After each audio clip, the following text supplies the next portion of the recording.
నిజం నిప్పు లాంటిది అంటారు. ఆ నిజం ఎప్పుడైనా బదులు కావాల్సిందే, బయటికి రావాల్సిందే. మైక్ ఆఫ్ చేస్తా, ఎవరు వాళ్ళ పేర్లు కవితను ఇబ్బంది పెట్టారు. ఓపెన్ చేసి చెప్తున్నా. ఇండైరెక్ట్ గా కేటీఆర్ టార్గెట్ చేసింది కవిత. ఆ తర్వాత కొన్ని రోజులకు కేటీఆర్ మా అన్న దేవుడు అని కూడా చెప్పింది. మరి ప్రజలు కూడా వింటున్నారు కదా. అన్నాన్ని దేవుడు అని చెప్పేసి ఎప్పుడు సంబంధించిన నా నాయకుడు కవిత గారిని సో కాల్డ్ లీడర్స్ ఆమె దగ్గర కూడా వెళ్ళి నిలబడలేరు, వాళ్ళకి అర్హత కూడా ఉండదు. కానీ ఇప్పుడు వాళ్ళే కవితను నువ్వెంత అనేలాగా మాట్లాడతారు. మల్లన్న గారు ఒక మంచం పొత్తు అనే మాటలు మాట్లాడితే కూడా ఒక సొంత అన్నంగానైనా అధికారంలో ఉన్నంత వరకు అందరూ కలిసే ఉన్నారు. అధికారం అలా వెళ్ళిపోయిందో లేదో చెల్లా చెదురైపోయారు. అన్నంటే చెలవిపడడం లేదు.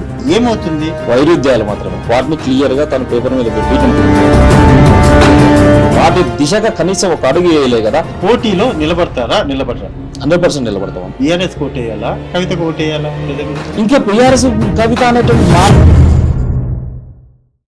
కేసీఆర్ బిడ్డ కవిత, ఎమ్మెల్సీ కవిత, బీఆర్ఎస్ పార్టీ నాయకురాలు కవిత, ఇప్పుడే కవిత. ఈ మూడు ఇప్పటివరకైతే అందరూ కూడా చెప్పుకున్నారు. ఇప్పుడే కవిత. జాగృతి కవిత అనాలా, లేకపోతే రాబోయే తరంలో కాబోయే సీఎం అవుతున్నటువంటి కవిత అనాలా? ఎవరికి క్వశ్చన్ మార్కే. ఒక క్లారిటీ అయితే లేదు. ఇప్పుడైతే ఇంటి పార్టీ నుంచి బయటకు వచ్చినటువంటి కవిత సొంత పార్టీ పెట్టుకుంటున్నాను అని చెప్పడమే కాకుండా కేసీఆర్ ఫోటో లేకుండా తెర మీదకి వచ్చారు. చెల్లుబాటు అవుతుందా? ఈ నాణానికి చెల్లుబాటు అవుతుందా అనే సామెత ఉంటుంది కదా. సో అదే విధంగా కూడా ప్రస్తుతం కవిత ప్రారంభించబోయి ముందుకు వెళ్ళబోతున్నటువంటి పార్టీ ఏదైతుందో ఆ పార్టీ ద్వారా తెలంగాణ రాష్ట్రానికి కాబోయే ముఖ్యమంత్రి కల్వకుంట్ల కవిత అని చెప్పుకుండే మాట రాబోతుందా? అసలు వస్తుందా? నేను అంటున్నటువంటి మాట అది అందరూ ఎవరికైనా వచ్చేటటువంటి కామన్ డైలాగ్ అది. కేసీఆర్ ఉన్నంత వరకే కేటీఆర్ అయినా, కవిత అయినా, హరీష్ రావు అయినా, ఎందుకంటే ఆయన సాధించినటువంటి ఉద్యమం ఏదైతుందో ఈరోజు తెలంగాణ రాష్ట్రం అనేటటువంటి ఆ పదాన్ని కేసీఆర్ లేకపోతే అది లేదు. ఏం జరగబోతుంది కమింగ్ డేస్, రానున్న 2-3 సంవత్సరాలలో వచ్చే ఎన్నికల వరకు కూడా ఏం జరగబోతుంది? రైట్ నో నాతో పాటు శ్రీకాంత్ గౌడ్ ఉన్నారు. ఒకటే, తెలంగాణకు సంబంధించినటువంటి కవిత ఎప్పుడైతే రాజకీయాలకు వచ్చారో, ఎప్పుడైతే జాగృతి స్టార్ట్ చేశారో అప్పటి నుంచి కవిత దగ్గరే ఉంటూ నమ్మిన బంట్లా ఉన్నటువంటి శ్రీకాంత్ గౌడ్ రైట్ నో నా ముందున్నారు. శ్రీకాంత్ గారు నమస్తే. నమస్తే. ఉంటుందా మీ పార్టీ? సింపుల్గా అడుగుతున్నా. మీ పార్టీ మొదలైంది, ఎన్ని రోజులు ఉంటుంది? టీ కప్లో తుఫాన్ అంటారు, తెలుసు కదా, అలాంటిదేనా మీ పార్టీ? పార్టీ గురించి మాట్లాడకంటే ముందు మాది ఒక ఉద్యమ సంస్థ కాబట్టి మా ఉద్యమ ప్రస్థానం కూడా మొదటి నుంచి మేము పార్టీగా రూపాంతరం చెందినటువంటి వ్యక్తులం కాదు. తెలంగాణ జాగృతి అనేటువంటి ఒక ఉద్యమ సంస్థగా ఉంది, ఒక స్వచ్ఛంద సంస్థగా ఉంది. యావత్ తెలంగాణలో ఉండేటువంటి సబ్బండ జాతుల యొక్క ప్రయోజనాల కోసం ఏర్పడినటువంటి సంస్థ, జయశంకర్ సార్ యొక్క ఆశయాల కోసం ఏర్పడినటువంటి సంస్థ. కాబట్టి నాడు ఏదైతే ధ్వంసం అయిపోతున్నటువంటి సంస్కృతులు ఏవైతున్నాయో వాటిని పరిరక్షించడంలో భాగంగా తెలంగాణ జాగృతి నాడు కీలకమైనటువంటి పాత్ర పోషించింది.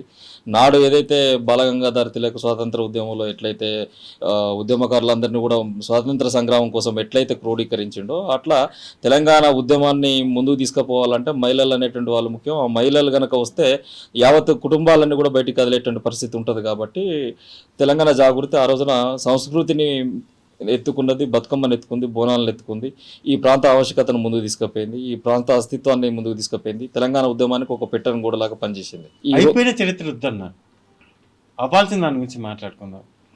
మీ కవిత గారిది అయిపోయింది.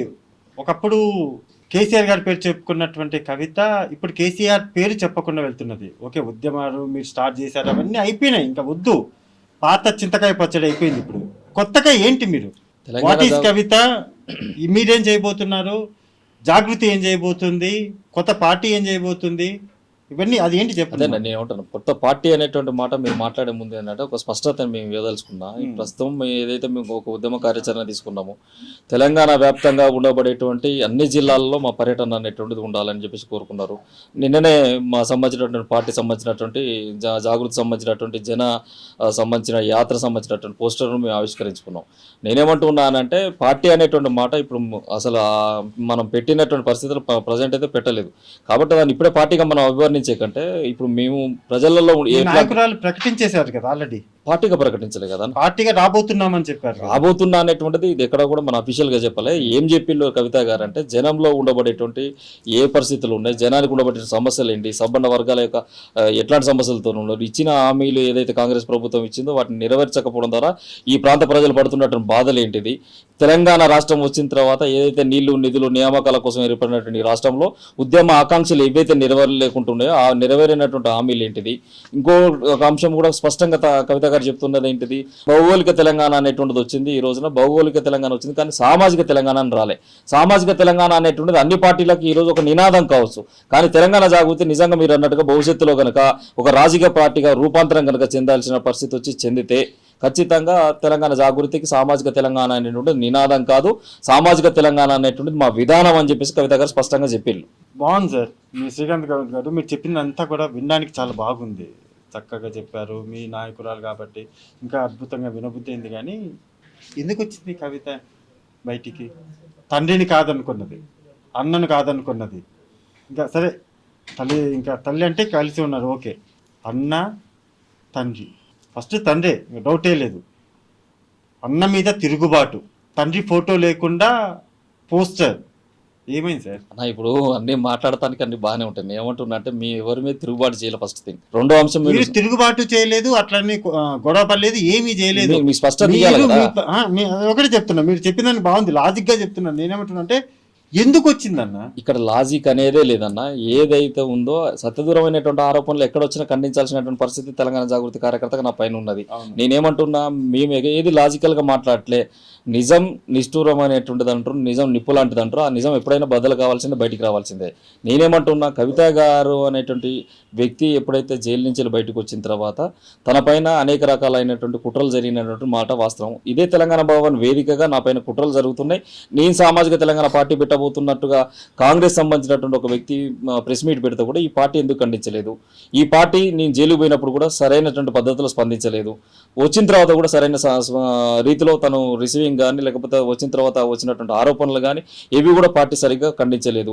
ఇదే హరీష్ రావు పైన కొన్ని ఏదైనా సందర్భం వచ్చి బీజేపీలోకి పోతాడు అది అనగానే తన పైన ఖండించినటువంటి ఈ పార్టీ, ఇదే కేటీఆర్ పైన ఈ ఫార్మా సంబంధించినటువంటి ఏసీబీ దాడులు జరుగుతున్నాయి అనగానే ఖండించినటువంటి పార్టీ, నా పైన ఇంతటి దౌర్జన్యం జరుగుతుంటే కూడా మీరు ఎందుకు ఖండించలేదు? తెలంగాణ భవన్ వేదికగా ప్రెస్ మీట్ పెట్టి చెప్పిళ్ళు. తదనంతరమే ఈ లేఖ రిలీజ్ అయింది. ఈ లేఖ రిలీజ్ అయిన తర్వాత కూడా తను అమెరికా పర్యటన ముగించుకొని వచ్చిన తర్వాత క్లియర్గా ఏం చెప్పిల్లన్నా, కుట్రదారులు ఎవరు, ఇది అంతర్గతంగా మా డాడీకి రాసుకున్న లేఖ. ఈ లేఖలో నేను చెప్పింది ఏంది, అందరికీ కార్యకర్తలకు యాక్సెస్ ఉండాలి, at the same time party ప్రక్షాళన జరిగితే ఈ పార్టీ 10 కాలాల పాటు ముందుకు పోవాలని చెప్పి కోరుకున్నా. ఇది అంతర్గతంగా మా డాడీకి రాసిన లేఖ. దీన్ని ఎవరు ఈ కుట్రదారులు బయట పెట్టిళ్ళు, వాళ్ళని బయటికి పంపించండి దయచేసి, అట్లయితే పార్టీ బాగుంటుందని చెప్పిళ్ళు. అంటే అంతర్గత ప్రజాస్వామ్యం ఉండాలంటే పార్టీ నుంచి బహిష్కరిస్తారా? అంతర్గత స్వేచ్ఛ ఉండాలా, మహిళలకు ప్రాతినిధ్యం ఉండాలి, సామాన్య కార్యకర్త ఖచ్చితంగా పెద్దసారితో యాక్సెస్ ఉండాలని చెప్పేసి కోరుకుంటే సస్పెండ్ చేస్తారా? శ్రీకాంత్ మైక్ ఆఫ్ చేస్తారు, నిజం మాట్లాడుకున్నావా? 100% నిజాలే 100% నేను చెప్తున్నా మీకు. ఆన్ మైకే మాట్లాడదాం, ప్రతిది కూడా స్పష్టంగా మాట్లాడదాం, మైక్ ఆఫ్ చేస్తా. ఎవరు వాళ్ళ పేర్లు కవితను ఇబ్బంది పెట్టిన 100% ఓపెన్ చేసి చెప్తున్నా. సంతోష్ రావు అయితే హరీష్ రావు గారు అయితే వీళ్ళు చేసినటువంటి కుట్రల్లో భాగంగా కవిత గారు ఈ రోజున బలైనటువంటి పరిస్థితి తీసుకొచ్చారు. మాటలు మీ వైపు నుంచి వచ్చినట్టు నేను చెప్పిన అంటే కవిత ఫస్ట్ ఇండైరెక్ట్ గా కేటీఆర్ టార్గెట్ చేసింది కవిత. ఆ తర్వాత కొన్ని రోజులకు కేటీఆర్ మా అన్న దేవుడు అని కూడా చెప్పింది. మరి ప్రజలు కూడా వింటున్నారు కదా. అన్నాన్ని దేవుడు అని చెప్పేసి ఎప్పుడు సంబంధించాల, నా నాయకుడు అల్టిమేట్ కేసీఆర్ గారు అని చెప్పేసి అన్నారు. కేటీఆర్ గారు ఏదైనా చేస్తే ఈ రోజున ఉపేక్షిస్తే తెలంగాణ జాగృతాన్ని ఇప్పుడు కూడా మీరు భవిష్యత్తులో కూడా అనుకోండి. 100% కేటీఆర్ గారు కూడా సందర్భం వచ్చినప్పుడు కేటీఆర్ గారు కూడా కేవలం ట్విట్టర్లకు మాత్రమే పరిమితమైన ప్రజా పోరాటాలను మర్చిపోయినా అని చెప్పేసి కూడా కవిత గారు అన్నారు. కేటీఆర్ గారు కవిత గారు కేటీఆర్ ని ఏమని పోటీలు రీసెంట్ గా ఫస్ట్ అంతకుముందు ఏమొచ్చేసి మా ఇంట్లో వాళ్ళే కుట్రనేటటువంటి మాట. ఓకే, అది పక్కన పెట్టేస్తే కూడా కేటీఆర్ మేమంతా కూడా కలిసే ఉన్నాము అనేటటువంటి పదం కూడా కవిత వాడారు. కేటీఆర్ గారు స్పందించాల్సినటువంటి విధంగా ఒక అన్నగా కానీ ఒక పార్టీ వర్కింగ్ ప్రెసిడెంట్ గా కానీ తను స్పందించలేదు. ఇదే ప్రకాష్ ఏదైతే ఏది మేధావి ముసుగులో ఉండేసి తను కూడా వ్యక్తిగతమైనటువంటి అసనం చేస్తే కూడా కేటీఆర్ గారు స్పందించలేదు. మల్లన్న గారు ఒక మహిళ అనేటువంటిది కూడా చూడకుండా భయంకరమైనటువంటి వర్డ్స్ కంచం పొత్తు మంచం పొత్తు అనే మాటలు మాట్లాడితే కూడా పార్టీ పక్క పెట్టి ఒక సొంత అన్నంగానైనా నువ్వు రెస్పాండ్ కావాలి కదా, అట్లా కూడా నువ్వు రెస్పాండ్ కాలేదు. ఆయన తగినంతగా కాదు, అసలు ఏ మేరకు కూడా నా ఆ విషయంలో కేటీఆర్ గారు స్పందించలేదని క్లియర్ గా చెప్పారు కవిత గారు. ఈ రోజు కేటీఆర్ గారిని ఉపేక్షించేది లేదు, వీళ్ళనేదో మేము అది చేసేది లేదు. మేము హరీష్ రావు గారిని ఒక్కనే మేము కౌంటర్ చేస్తున్నాము, 100% కేటీఆర్ గారిని కౌంటర్ చేస్తున్నాం, హరీష్ రావు గారిని కౌంటర్ చేస్తున్నాం, సంతోష్ రావు గారిని చేస్తున్నాం. మీకు ఒకటే ఉదాహరణ నేను ఏం చెప్తున్నాము, 33% మహిళా రిజర్వేషన్స్ అనేటివి కనుక నెక్స్ట్ ఎలక్షన్ కల్లా వచ్చేసరికల్లా ఈ ప్రాంతంలో ఒక 50 మంది 60 మంది ఎమ్మెల్యేలు మహిళలు ఉండేటువంటి పరిస్థితి వస్తుంది. ఏదైతే మన హన్మకొండ సంబంధించినటువంటి బహిరంగ సభ 25 వసంతాలకు సంబంధించినటువంటి ప్లీనరీ సభ జరిగిందో, ఆ జరిగినప్పుడు కవిత గారికి మహిళలకు సంబంధించినటువంటి ఇన్ఛార్జిగా బాధ్యతలు కేసీఆర్ గారు ఇచ్చిళ్ళు. ఒకవేళ ఇదే కనుక జరిగి ఈమె ఒక పవర్ సెంటర్ కనుక బీఆర్ఎస్ పార్టీలో అయితే మహిళలు మొత్తం ఒక 50 మంది ఎమ్మెల్యేలంతా కూడా ఈమె ప్రాతినిధ్యం వహిస్తుంది. ఈమె అక్కడ కీ రోల్ అయితే ఎవరైతే కుట్రదారులు అనుకున్నారో అందులో భాగంగా ఈమెను పక్కకు జరపాలనుకున్నారు. అదే జరిగిందిగా, ఈ రోజున ఊహించినట్టుగా జరిగిందిగా. భవన్ వేదిక కవిత గారు చెప్పిపోయారు. మరి నీ ఒక మాట అడుగుతున్నాను ఇదే సందర్భంగా, అన్న ఏ పార్టీలో అయినా సస్పెండ్ చేసేటువంటి ప్రక్రియ ప్రజాస్వామ్యబద్ధంగా కొన్ని పార్టీలు ఏ పార్టీ అయినా చేయాలి. చేసినప్పుడు కనీసము ముందస్తుగా ఏదైనా విచారణ సంబంధించినటువంటి వివరణ అడగడం కానీ, లేకుంటే షోకాజ్ నోటీస్ ఇవ్వడం కానీ ఎక్కడైనా ఏ పార్టీలైనా పరిపాటిగా జరుగుతుంది. మరి ఇక్కడ ఎక్కడ షోకాజ్ నోటీస్ లేదే, ఎక్కడ కూడా కనీసం వివరణ కోరలేదే. ఏ వివరణ కూడా ప్రజాస్వామ్యబద్ధంగా ఉండాల్సినటువంటి పార్టీలు అప్రజాస్వామ్యంగా వివరించేసి కవిత గారిని ఎందుకు సస్పెండ్ చేయాల్సి వచ్చింది? ఇక్కడ ఒక క్వశ్చన్ అడుగుతా. ఇప్పుడు నేను అధికారంలో ఉన్నంత వరకు 10 సంవత్సరాల పాటు అందరూ కలిసే ఉన్నారు. అధికారం అలా వెళ్ళిపోయిందో లేదో సంవత్సరం 1.5 yearలోనే చెల్లా చెదురైపోయారు అన్న. ఎందుకు చెల్లా చెదురై? ఇప్పుడేమో అన్నంటే చెల్లగబడ్డం లేదు, ఇప్పుడు తండ్రి అంటే అసలు ఈమె ఫోటో పెట్టుకోవడం లేదు. ఏంటిది? ఏమవుతుంది? జాగృతిలో మీరు ఇన్ని సంవత్సరాలు ఉన్నారు, ఇంత దగ్గరగా చూస్తున్నారు. ఏంటి కవిత గారి మైండ్లో ఏముంది? ఆమె ఎందుకు ఇలా అయిపోవడానికి కారణాలు ఏంటి? అసలు ఒకటే మాట అన్న, ఇప్పుడు నాకు చెల్లె ఉంది, నాకు ఇంట్లో ఒక బిడ్డ ఉంది, మన ఇళ్ళలో కూడా ఆడపిల్లలు ఉంటారు. ఆడపిల్లలు ఏం కోరుకుంటారన్న? ఎప్పుడైనా తండ్రి క్షేమం కోరుకుంటారు, అన్నక్షేమం కోరుకుంటారు. ఏ ఆడపిల్ల అయినా ఆస్తితగాదాలు మాకున్నాయి కావు. మాకున్నది కేవలం రాజకీయపరమైనటువంటి వైరుధ్యాలు మాత్రమే. ఆ వైరుధ్యాలు ఏవైతే ఉన్నాయో వాటిని క్లియర్గా తన పేపర్ మీద పెట్టి వాళ్ళ నాన్నకు రిప్రజెంట్ చేసింది, వీటిని మార్చుకోవాలని చెప్పేసి. వాటి దిశగా కనీసం ఒక అడుగు వేయలే కదా.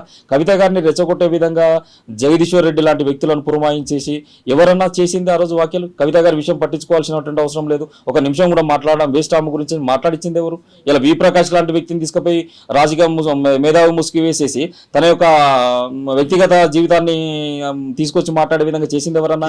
ఎందుకు మాట్లాడలేదు ఆ రోజు? కవిత గారిని కనీసం ఆమె దగ్గరికి వెళ్ళి నిలబడి ఆమెతో మాట్లాడే అర్హత లేనటువంటి చాలా మంది సో కాల్డ్ లీడర్స్ ఉంటారు కదా, ఆమె దగ్గర కూడా వెళ్ళి నిలబడలేరు, వాళ్ళకి అర్హత కూడా ఉండదు.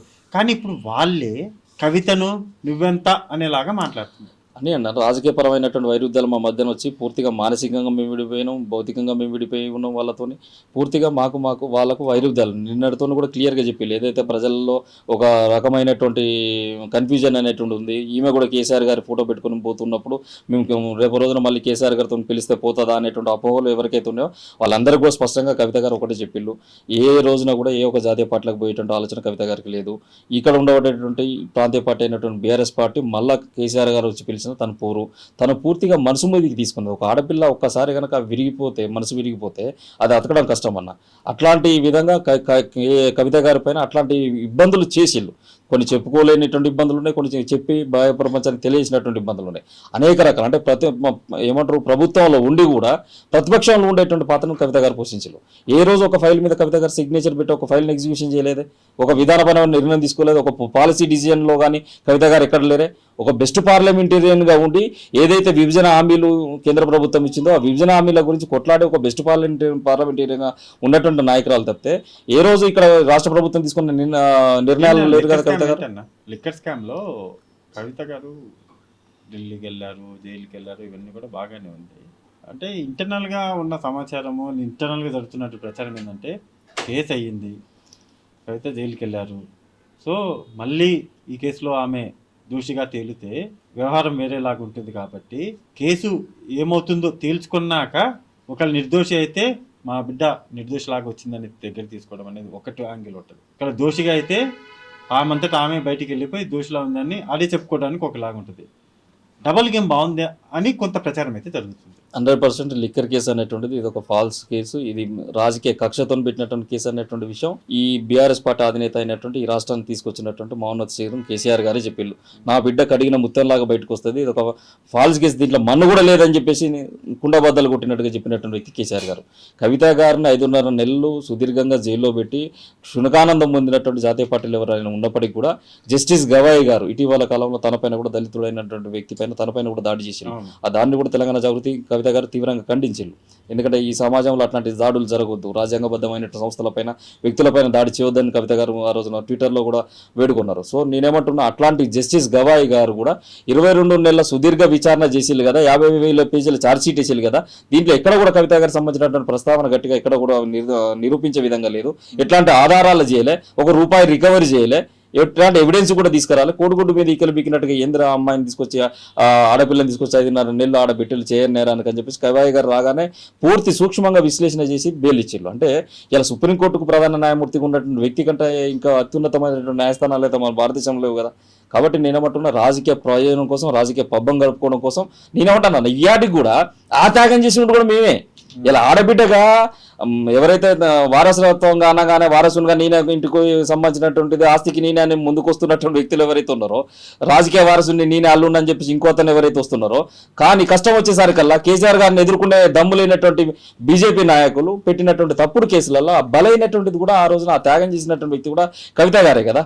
పార్టీ కోసం బలైంది మీరే అంటారు, 100% కదా, కేసుల కోసం బలైపోయింది మీరే అంటారు, మొత్తం మీరే బలైపోతుంది. అందుకనే నేను అడుగుతున్నా ఈ సందర్భంగా, కవిత గారి కాడికి వచ్చేసరికల్లా ఒక లిక్కర్ కేసు పెట్టేసి 5.5 నెలలు జైల్లో పెట్టిల్లు.